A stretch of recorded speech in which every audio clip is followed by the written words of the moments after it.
Back in the 90s, we had games like Mario or fighting games like Soulsblade or Tekken. Games in those days focused on pure fun with no strings attached. With this in mind, those games did not offer real impactful storylines or worlds to explore in the ways we are used to today. In 1997, developer Squaresoft released Final Fantasy VII. This game would introduce the now well-known turn-based JRPG genre to a whole entire new base of gamers like myself. The open-world nature of the game, the story, and the combat system would make such an impact on me that Final Fantasy VII would make me realize that turn-based RPGs were my favorite genre in video games.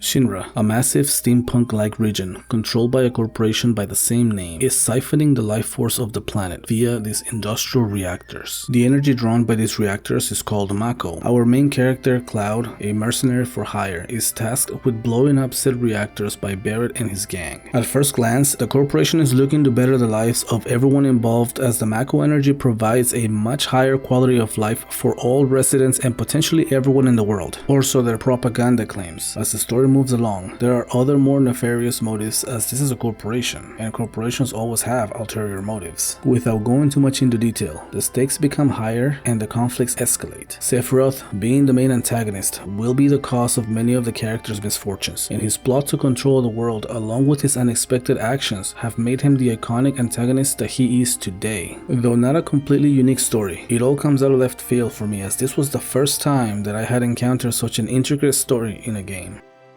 You spend 7 to 10 hours in Shinra before being let out into the open world to explore. This world is expansive and full of activities. There are a ton of minigames as you move along with the story, and most can be replayed when you have full access to the gold saucer. The world map is varied in design and will take you to different locations, such as a snowy area, a desert location, and even underwater. In typical RPG fashion, there will be many more locations to visit, and they are all well spaced apart in order to give you a decent amount of exploration in between areas. The masterfully crafted sections of the world give you a real sense of freedom, even if some areas are blocked behind story beats at a certain point. Throughout your journey, you'll be given access to a lot of different ways of traveling. For example, you can get a car, a submarine, an airship, and even a chocobo. When it comes to chocobos, there are many types of them, each one with their own unique abilities to traverse the world. By the time you are given your airship, you will not only have full control over where you want to travel in the world, but practically all of the secrets in the game can now be accessed. Taking your time to explore and see everything that there is to see in this world can take many hours, and with the amount of content that this game offers, it is easy to reach the in-game clock's limit of 99 hours.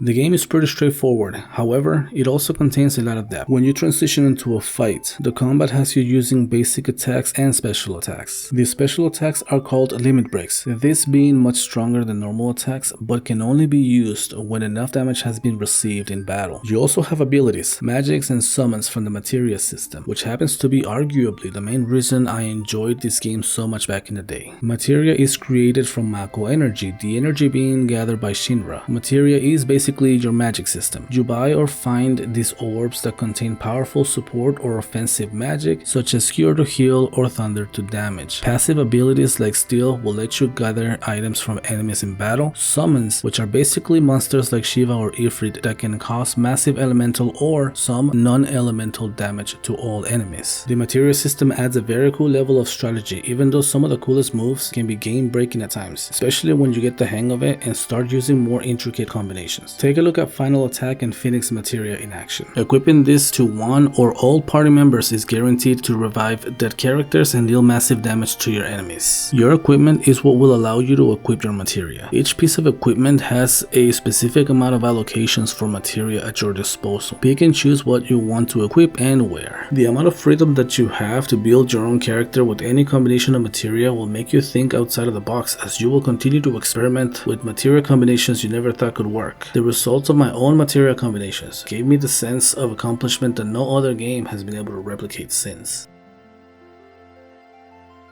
When I jumped into this game, I expected more of the same, as the cover portrayed your typical badass character with a giant sword and no context whatsoever. What I got instead was an open world experience that captivated me and challenged all of my preconceived expectations of the game. The game did this by showing me the potential of storytelling, the massive amount of meaningful content, and a cast of characters I really grew to enjoy.